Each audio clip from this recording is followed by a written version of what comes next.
dufise amakuru menshi agiye atandukanye ivyagiye biraba ivyaranze weekend yacu ekana cyane ya makuru ari ku mwanya y'abanyempano bagiye batandukanye kumwe nanje na Sky kuri micro ariko kandi ndakugira ngo simba ndi jenyene mbadi kumwe na mugenzanje kugira ngo Xplosive mbadi kumwe na mugenzanje kugira ngo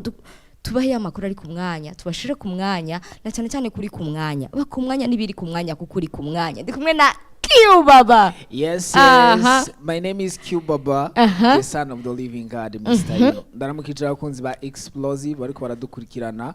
aho bari hose kwisi yose that's bari benshi cyane bariko baradukurikirana ariko kandi kubganje niteka ridasanzwe gusura kwisanga imbere yanyu kugira ngo dutangurane indwi turi show tubandanye ibintu tubiryosha ubundi kino kiganiro nico kuryosha ibintu na cyane ofete n'abakunzi ba Xplosive babicaye bateramye barindiriye cyane yuko twe Xplosive cyane ni benshi muramutwandikira haba kumba message barana dusanga no ma platform yacu bakatwandikira kuri Instagram bakatwandikira kuri TikTok bakatugira bati je ndabakurikirana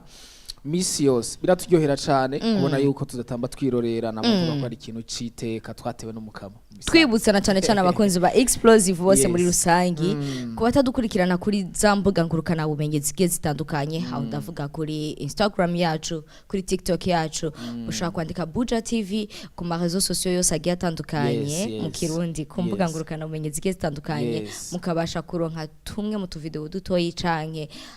henshi mushobora guca kugira ngo muronke namakuru yacu agiye atandukanye yes indirimbo ni Curutamba ni D1 ari kumwe na Mico the best cyane yuko bose tuyamenyereye yuko iyo bakoze ikintu atwa Mico n'umwanditsi mwiza uyu D1 nawe akaba ari umuntu kuri melody stop play ne aratwika bro ubundi vyose ufite nuwambera kandi kuri Mico je Mico ndamwemera ko ari umuririmbyi mwiza si kuri melody gusa ahubwo si kukwandika gusa ubundi kuraraba n'amamelodi y'indirimbo nyinshi zitogwa canke zikundwa mu gihugu c'u Rwanda this guy is behind kubera ko ugiye uraraba mu description urasanga bakunda kumutaginga cane mu bantu bafashije kwandika indirimbo bien sûr kamaze no kwandika n'ama hit song menshi agiye atandukanye mu gihugu kibanye indirimbo zagiye zirakundwa wanashaka zikana carton ngayi wacu nyinshi usanga ari mu kuboko kwa Mico the best Mico the best yes nibaza yuko kudushitse kuri D1 nawe no murinzi wacu of course tumuvuga ngo kwera ari wacu kubera nabandi biwacu badashoboye duhora tuvuga tujya nta birenze vyiwe ariko D1 wa muririmbyi ikintu ndamukundira ashobora kuba kwiadapta mu burere bwose kwiadapta muri reggae kwiadapta muri R&B kwiadapta mu afrobeat mu ma piano indirimbo baherutse gukora last time y'abanyakayanza iyo wumvirije D1 ukuntu yaririmbye bien sûr indirimbo ushitse ku verse yiwe muri biba bipfuye uca wumva kandi kantu gatandukanye uca wumva umuntu aririmba sire nk'umuntu yayize birumvikana ko ari wa muririmbyi y'amasire yose kungene ushaka ko ya managing ashitse jewe D1 ashikiriwe aciye numva ati now this guy ariko aririmba amapiano nk'uko amapiano bayaririmba bya vrai ariko aririmba nk'uko bayaririmba mu ma technique y'amapiano mu manoti y'amapiano mu biki ariko azana mu buhinga bwinshi kandi nibaza yuko D1 nico kintu ndamukundira D1 ari adapta ku mastile yose ari adapta ku mastile yose kandi ico gituma umuririmbyi ba great le fait yuko asanzwe afise aka originalité kiwe hamwe wumvise n'indirimbo naho yo bari featuring urumva ukavuga ati D1 ari mwahantu yes hamwe directement ni original tukoma tuko turasaba abaririmbyi bagiye batandukanye Q Baba tukavuga tuti nimba Belnaisa Juku aguma ni originality yiwe handi yandirimbo tuzoyumva tukavuga ati uyu ni Belnaisa twumvikane neza handi ni yakora na featuring na Q Baba Q Baba turamenyereye ukwiwe ariko haje mwo ryaje uvuga ati uyu ni D1 D1 ikintu wibuka ikintu camutumye afatisha yaje mu gihe hari abandi badinzi benshi bariko bujya gutobora si ikintu corohera bose encore gutobora ugatena kuko kuna bahati ndugu yangu hari abaririmvyi twari tuzi mu misi heze mugabo tutazi iyo bari wo kubaza makuru ya wumve ntiwombwira yageze wo kubaza sinza kwirirwa ndavuga abaririmvyi benshi wo kubaza makuru y'abandi ba OLG OLG ntegereza kumubonera naravyiyemeje yuko nzomubonera misi yose nzokoma ndamutanga ko akarorero bajenge ndani gikomere yanteye canke hage usanga atari wari shetani yakinteye kubera ko OLG nabona umenga ndamufitiye icizere kirenze naramuraba nkavuga ati ubundi OLG muri no misi arashobora kuvura ico gikomere kubera narabonye post yiwe kuri Facebook yiwe mu misi iheze mbere n'uwo munsi twari twagerageje kumukorako kugira ngo tumwibutse yuko tumukumbuye by the way dukombe n'ibikorwa vyiwe cane aragaruka aravuga ati ikibanza canje bafashe umuntu yafashe ikibanza canje n'abaravamwe kubera yuko ngira ngaruke nuvuga ngo vuga urashobora gukira umurundi yavuze ngo umanika gatu wicaye kukamanura gacaguruka mu kukamanika urashaka kugaterera hejuru muri plafond ugahageze kukamanura nta technique yari yo ugatora n'ingatsi grafre so iyo rero wamaze kukamanika ivyo kukamanura duba dusigaye turinze ati twego zizakwemera ni wakamanura tukabonye ugafise ako gatu wamanitse so ndariko ndavuga abantu baririmvyi abantu baririmvyi nyene vyashitse ugasanga bagiye baragenda kimwe mu bintu vyatumye bagenda canke badashika kure nuko ntibaronse ibintu bakora bibandanya bituma biguma bibavugira ntibarose amahiti ariko abandanya wamenga niba hati bakaronka agahitsi no musi bagaca bagenda mugabo turabe D1 aje burya je uyu mwaka wa 2024 niwo nagiriza ko D1 atakoze cyane au fait D1 ikose yakoze ntaryuzi mugabo 2023 na 2022 gendura 2024 D1 ntiyakoze ikosa D1 yabakoreye no kubamenyereza kubaha ibikorwa kenshi gashoboka kandi vyiza uyu mwaka wa 2024 D1 hariho amezi yashitse amera sinzi ko novuga kubangira sinzi ko novyita kubanza gukita gatoyi ariko birasa no kubangira by the way D1 amera nk'ugiye ku ruhande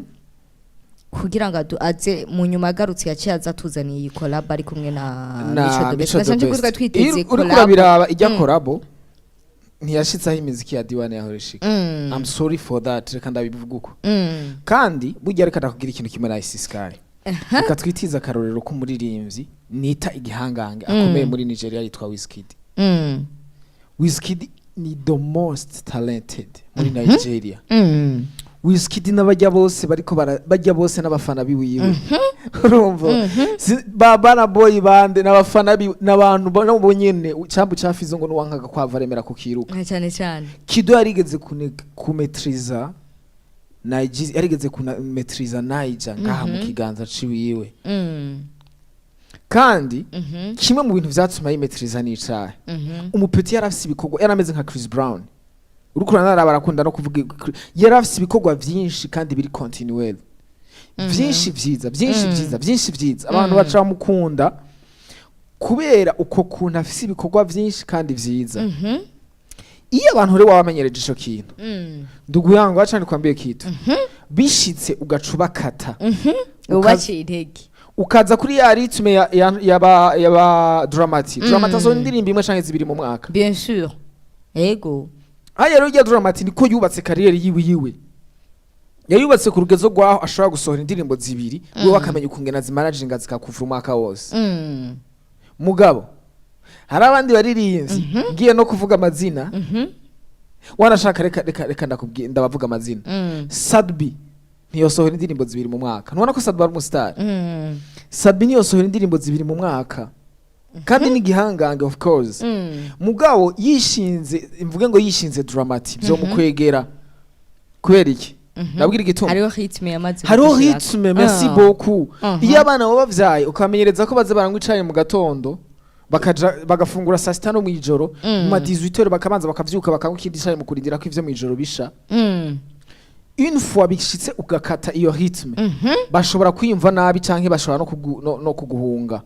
mugabo iyo abana bawe bamenyereje nka jewe ndavyibuka yuko je nakuze mu gatondo ndagisiga ku meza icayi nkafungura saa sita no mu sinakunda kunywa icayi mu gatondo abana no muvyeyi gusangera bamenyereje yuko banywa icayi ahubwo icayi ntibakinwa bafungura midi ntavyo kuremereza mu nda hanyuma twebwe uraho yatubwira uvuze ko wari umenyereye ngo kugisiga ku meza igihe usuraho wewe yatubwira ngo murasuzugura ngo muriko murasuzugura kubera yuko ngo muvyika mubona icyayi ku meza. Yes you can't believe yes ni D1 ari kumwe na Mico do best canke umuri ariko nice sky unkundire banze mpeze ico kintu ndiko ndagereranya D1 na Wizkid ni sinari bwagiheze D1 umuririmbyi mwiza mugabo jereka ndabisubiremo iyi rythme yiwe yo gusohora imiziki meke D1 siyo yatumenyereje ku buryo je niyumvira yuko hamwe yo yibandanya ibintu byashikiye Wizkid nawe nyene byoshobora kumushikira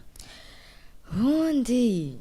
mu Burundi dufise abaririmbyi bake bashobora gusohora indirimbo nkeye abantu bakaguma biyumvira babibuka le fait yuko yamaze kumenyereza abakunzi biwe yuko ategezwa kubaha imiziki myinshi mu kanya gato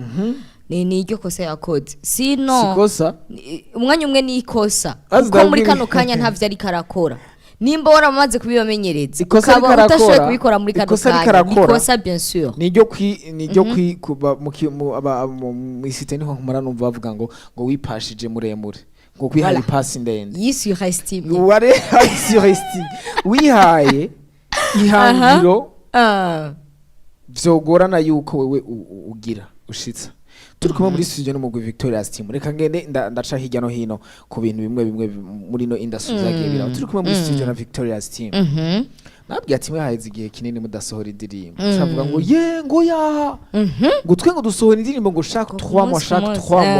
urumva ngo bafise intervalle ya 3 mois baca basohora indirimbo niyo principe baramaze kwifata uko nyene ko bategeza gusohora après 3 mois bategeza gusohora indirimbo ikintu nakoze naciye nsimbira ku rubuga rwa YouTube ca ndabwira ati mwabibonye yuko haheze amezi 4 kubera je muri jewe bam programme yuko bahora ijya 3 mois maze gushika kuri 4 ca mbona yuko bariko barasubira inyuma nabo nyene ndakubwije ukuri nibo bandi mu baririmbyi bivanye na rythme bamenyereje abafana bataravye neza muri no 2025 ngo babandanye ijya rythme bishobora kumanura ikintu muri kariyeri ivyo notanga karoro ku baririmbyi benshi kandi cyane hano mu gihugu cacu bivanye reka ndakoreka karorero hariho intervalle umuririmbyi umaze kumumenyera ko yuko asohorera ku indirimbo yego ukabubizi ukamenya ati gusto nk'ubu gusto sinzi giherukira gusohora indirimbo par exemple nk'iyo nyene Victoria's team bakubwiye ati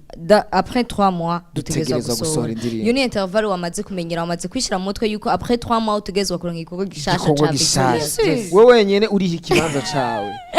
bro umuntu wese atari umukozi ari karifya musanze ubuzima ariko bumeze ubuzima ni nk'intebe zitonze ahantu bivanye n'ukuntu uri kurakora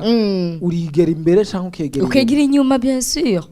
kandi nta numwe yakwegeje imbere nta numwe yakwegeje inyuma wewe nyene ukibwira ati ahantu ntihambereye reka niyicarire inyuma ndabarabira iyi ni 2025 abarinzi yo muri Buja Flavor jewe ikintu nama ndabasaba ikintu no saba cyane mu bintu bahora bavuga nk'ama strategy bakeneye kugira bakoreshe kugira bashike kure baravuga ngo dukora ama collaboration ngo dukora indirimbo ziri international ngo dukora iki jewe ngo masuri nyakano kana ni mukore vyinshi mu ma strategy yose mushiraho mushiremo no gukora vyinshi kubera hari abantu nituza kwahuriza kuko nsaba no muhinga bw'ivyuma kugira babe barandonderera indirimbo y'uyu muririmbyi Bruce Melody aheruka kuduha album imeze neza cyane turaza kubigaruka ko muhinga bw'ivyuma babe barayituronderera ariko tugaruke cyane kuri ico kintu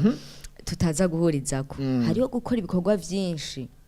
bikakononera ya 7 nziza wari wakoze bya bindi vyiza wari wakoze ugashaka gukora vyinshi mu mwanya muto ugasanga uri kuriruka cyane uri gukora ibintu bidafise ico no kwita ya originalite yiwawe bidafise kakantu twari tukumenyereye ko par exemple reka duha umwanya tuvuge tuti arafro tumuhaye nka tuvuge ati management ya Buja Media irantoye arafro agomba korere muri Buja Media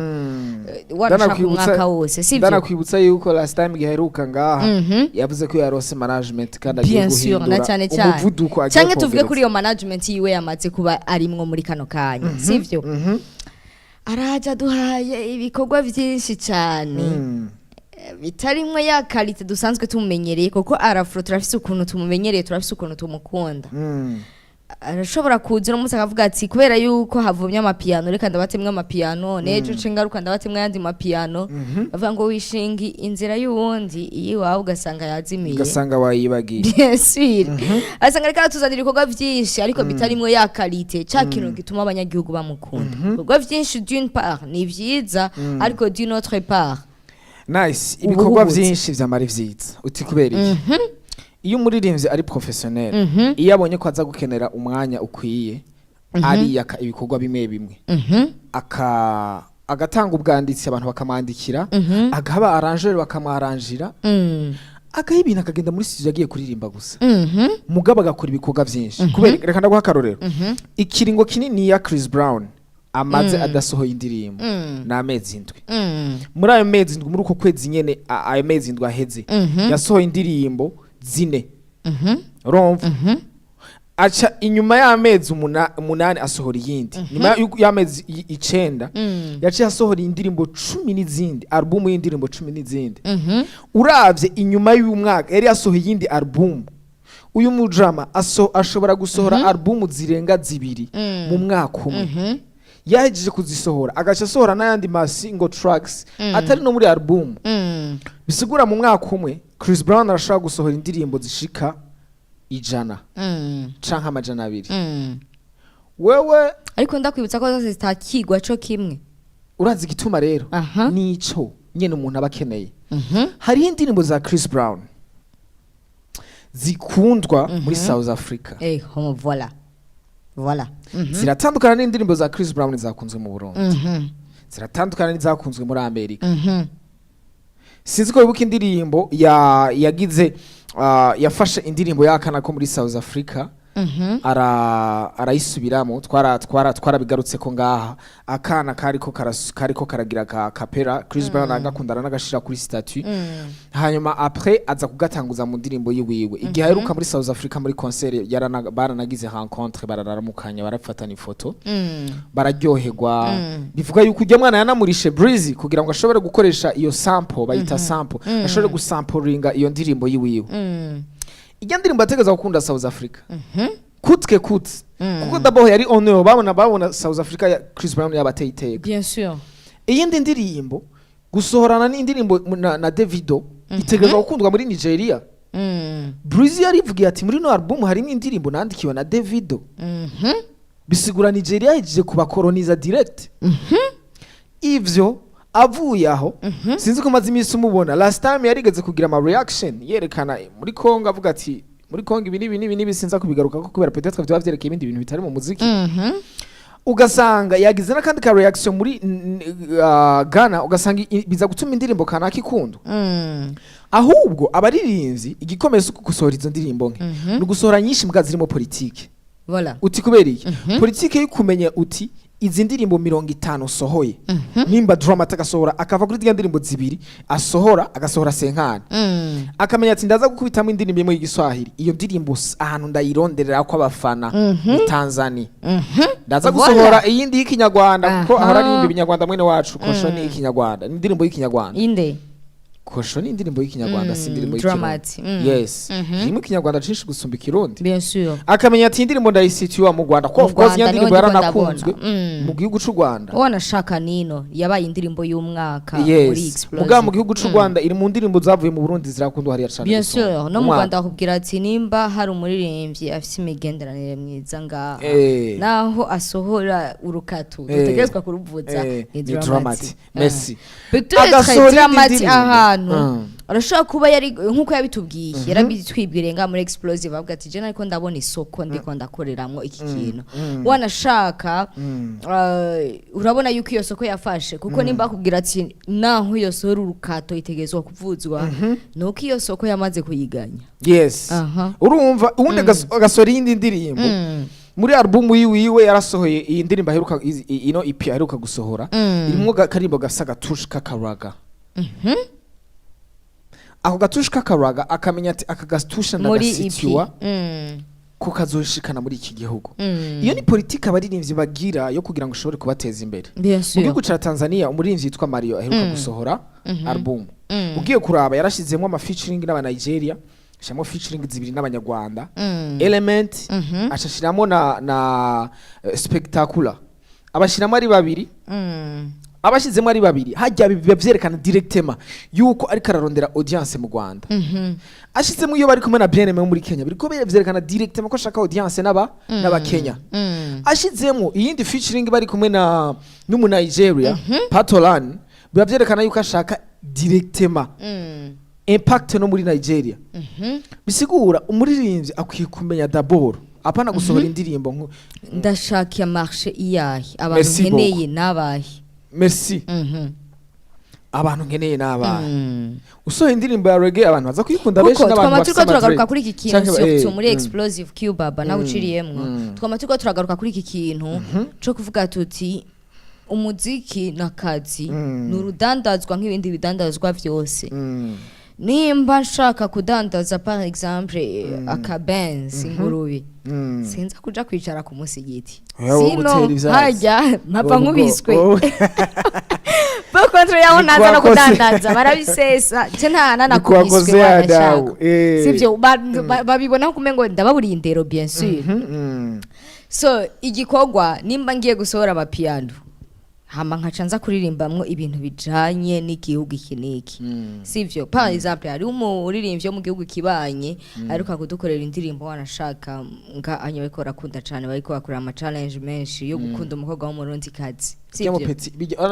Yarafise strategie yarafise hashaka yuko bien sûr ijya ndirimbo nk'iyumva ni indirimbo ya mpano bien sûr ego indirimbo ya mpano avugamo ibintu vy'umurundi kazi. Ijya ndirimbo directement je nkiyumva nkiyumva gusa wakivuga ati targeting nkiyumva nacivuga ati ujama anataka kudukolonize yabibonye yuko ino muziki yabo itari kirinjira fresh umugabo uyu wakeneye kubucisha pembeni kugira ashobore kuwinjiza strategie ya soko yamaze kubona bien sûr ya soko yabonye ati ahantu ndabona yuko bitakiriko birakunda directement biracariko biragora abantu bose bakunda ijya ndirimbo bahamagare bakuririmbira ijya ndirimbo bazi uzigukunda umukobwa w'umurundi that's all kazi politike na system wanashaka n'ibindi binarimba kumenya ati bande kigize cyerekana yuko hariho yindi etape wanashaka baririmbyi w'umuziki w'u Burundi bakeneye kubona canke bakeneye gutahura Q-Baba ni iki kintu cyo kuvuga ati yandirimba ariko aririmbira umurundi kazi mugari ariko aririmba mu rurimi rw'ikinyarwanda. Of course sivyo ariko wewe ni waja kuririmba indirimbo izofatisha mu gihugu kibanye uzoza uri kuraririmba kosho uyishire mu rurimi rw'ikinyarwanda kugira bagutahure ariko ujya nta effort yagize yo gushiramwo ururimi rw'ikinyarwanda ariko twayakiriye bien sûr kuko isoko target isoko afise yayibonye yamenye kungena bigenza namwe ni wacu tumujije bari strategie yiwe nitiko turamujije ariko ndiko ndaguharurira ibi strategie ubwo bw'umugabo nibwo buryo bwiwe mugabo naho mvuze ngo nitumujije uragubira garuse ntigirishije Vraiment for the love of the country. You have to keep urakwiye umuntu arakwiye kumana Q-Baba ofete iki kintu wari uvuze namwe ndabivuga imyaka yose no musi sinshaka no kubisigura cyane muri 2025 mugabo ushufa for the love of the country and of the game apana kwikunda wenyene ari ikintu kitwishe no kwikunda twenyene no ofete wari kuravuga ati iyi strategie umuntu yakoresheje niyo yaririmbye mu rurimi rwabo ariko taginga umurundi kazi sivyo wanashaka ugiye kuraba nka 70% y'ivyo yatuvuze ko sinavyo attention umurundi kazi ngo abigira ibanga ngo ntabigire wabo turabivuga oya kanda kubwira mu Burundi ngo baracatanga umunani uburatsi uratahura umunani cyarico oya singene no kubitahura ibyo bintu bijya slang sivyo wanashaka zijya slang ni nkuko yani no gufonda akavuga ati abarundi kazi bose bafise inzobi canke akavuga ati abarundi kazi bose bavuga banyarutsa wanashaka juste kubera umurundi kazi umwe yabonye canke wanashaka ivyo yumvira imice yose mu mice umuririmbyi n'umupoeta ategeza arashaka bien kujeneraliza sûr amajamba abantu aza si beza gupoetiza wow akibagira ko nawe nyene yishizemo mugabo ico kintu dukeneye kugira target sivyo ego irevre tubona isoko ariko na cane cane ya drape igume hahandi kuko nimba ari ikintu tugwanira cane nukugira ngo idrapo y'igihugu cacu tuzopfa one day we will die mugabo urumva nitwapfa batoyi bacu tuzo twarakoze ivyo bikorwa bigumaho bien sûr tugeza ibintu bazopfa duheze cane iki kiyago kivuye kuri D1 canke ni D1 nyene canke Mr Chutamba wanashaka birega baririmbyi bose mu gihugu cacu afise amateka wanashaka amazino gukora cane mu gihugu kibanye amaze gukorana ingufu nyinshi kugira ngo babone yuko anashoboye wanashaka n'indirimbo ziwe zigerageza gushika kure cane ni Bruce Melody kuri kano kanya canke nyuma y'amasaha make cyane amaze kudutamwo ico no kwita album canke album y'indirimbo ziwe za audio wanashaka aheruka no kuduha indirimbo shasha ya video ariyo muhejeje no kwirabira imaze imisi 3 ku rubuga rwe rwa YouTube imaze kwiza plus de 433,000 y'ama views bamaze kuyiraba bamaze kuyikurikirana muri uwo mwanya nyene acana dutamwo ni album Q-Baba album ya Cuba ya Bruce Melody benda mwitiranya na Q-Baba neza album ya Bruce Melody igikorwa cha Bruce Melody dutangurire kwanza kuri iki gikorwa ciwe kimaze imisi 3 wacakiriye gute watubonye ni ndaza kukivuga kuri album muri rusange ko na kino gikorwa kiri muri album Bruce Melody ino album yiwe iri kurayiraba si album yakoreye abanyarwanda si album yakoreye abanyarwanda na gato kuko wanashaka iyi album yiwe nta kintu na kimwe kirimo muri vya bintu vyatumye Bruce Melody mu Rwanda bamukunda za windiza urabona twaturi za samoya itigeza samoya zatumye abanyarwanda bamukunda Bruce Melody yakundize kukurize narira natubona twatuntu twa kera twatuzuke twadutwareni two twatumye Bruce Melody rero abantu bavuga ati this one is special ariko iyo umuntu ariko arakora ilfo ko amenya ahantu ageze nibwo bwenge uno muhungu maze kumubonako no muhungu yarabonye ati jewe Burundi n'u Rwanda ndaburengeye ilfo ko ntangura kurondera gutobora hanze y'igihugu kanabwirira ikintu aciye akora gikaze aciye akora featuring na Shaggy mu bintu vyerekeye gusama featuring iyo ugiye gusomesha umuntu abarinzi bari pro ntapfa kuguha featuring ngo niko ramuhaye amahera uri mu bono uri mu underground utanafise impact na influence mugabo akubajije ati who is Bruce Melody mu Nigeria gacumubwira ati gacumunukira link muri kumena Shaggy indirimbo muko mukorana amatwa umwishi acafa brother man can you forgive me brother man can you please forgive me gusaba featuring bararaba ibintu maze gukora ariko kandi uyu muhungu biraboneka neza ko afise politike yo gushaka yuko no muziki w'igihugu kibanye awutakinga awushira ku rundi rugezo uti kubera iki gendera muri album yasohoye kuva n'indirimbo amaze imisasohora before yuko ijya album yose ishira hanze ku ma digital platforms kuko ubarika zishira kuri YouTube ziza ziraca ku gahoro gahoro mugari yabanze kuzi mu bisanzwe ikagenda shirako kamwe niko basohora ama album mu bisanzwe ko basohora ano album twaye dusubira inyuma ubundi Bruce Melody yaramaze amezi ukwezi afise indirimbo zitatu zanyuma amaze gushaka ku rubuga rwa YouTube ni ifoto yari kumwe na BNM muri Kenya aho nakubwiye vya bintu ca wumva target twashaka Kenya urumva arafise yindi bari kumwe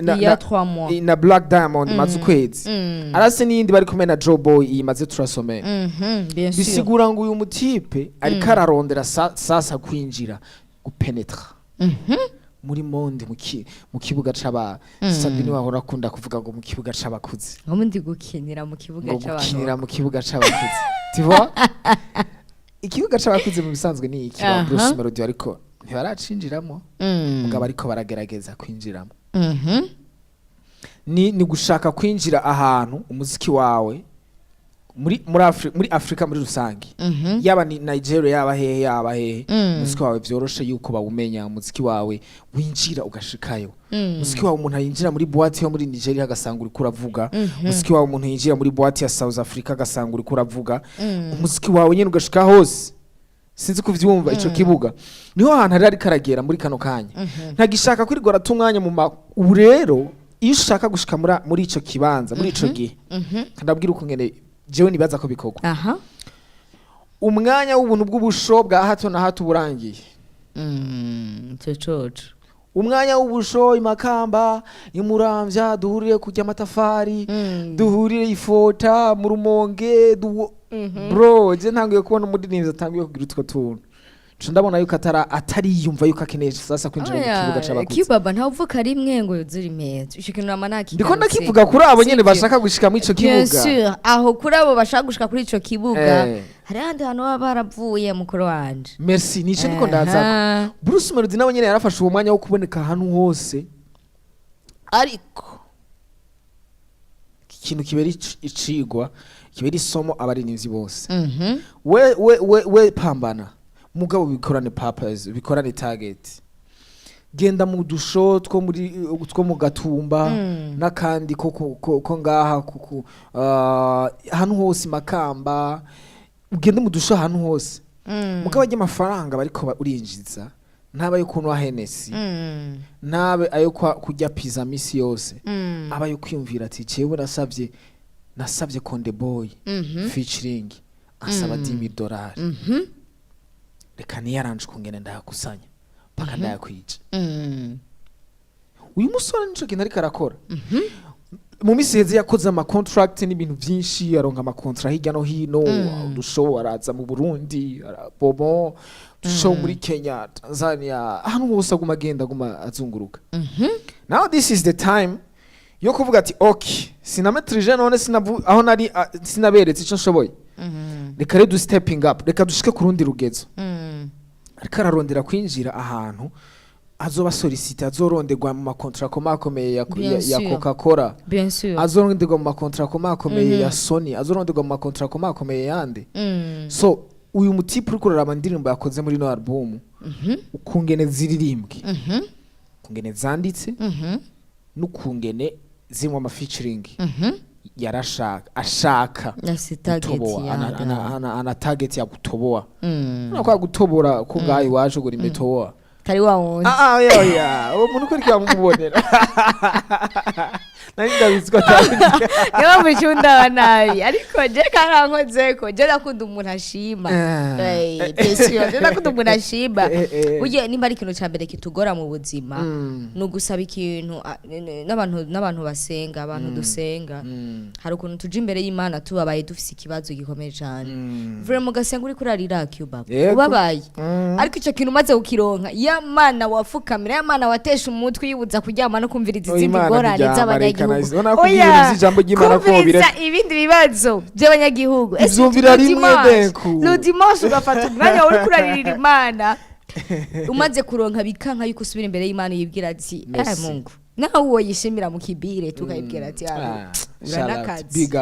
big up urarenze wankoreye kabisa nukuri ahantu kabisa ubahwa uri Imana ya Mana kabisa nukuri ntacyo yitwaye n'umuntu biramuryohera n'Imana birayiryohera n'Imana birayiryohera byose nimba ikintu kibanze kukuryohera wewe so nuvuga ngo tugaruke gato kwa Bruce Melody bien sûr nuvuga ngo uno muririmbyi Bruce Melody nimba ari kaviza aho hantu bien sûr kandi kuko biboneka ari karahaviza kuko izi ndandirimbo zitazokundwa cane n'abanyarwanda n'abarundi bien sûr abantu bose bumva ururimi rw'ikirundi ni za ndirimbo bose biboneka ko kubengo ni swata wanashaka kubera yuko abantu bari barindiranye igishika kumviriza Bruce Melody nka kwa kundi waravuze ati muri ntundize muri twa turirimbo twabo twa tundi twashika ku mutima hari uturirimbo twabo twashika ku mutima twa turirimbo tutava mu mutwe w'umuntu kinyafu genre nuvuga ngo nimba Bruce Melody ariko aviza ahantu nibaze yuko ari naco kintu ca mbere umuririmbyi wese aje muri uno mwuga ategerezwa kuviza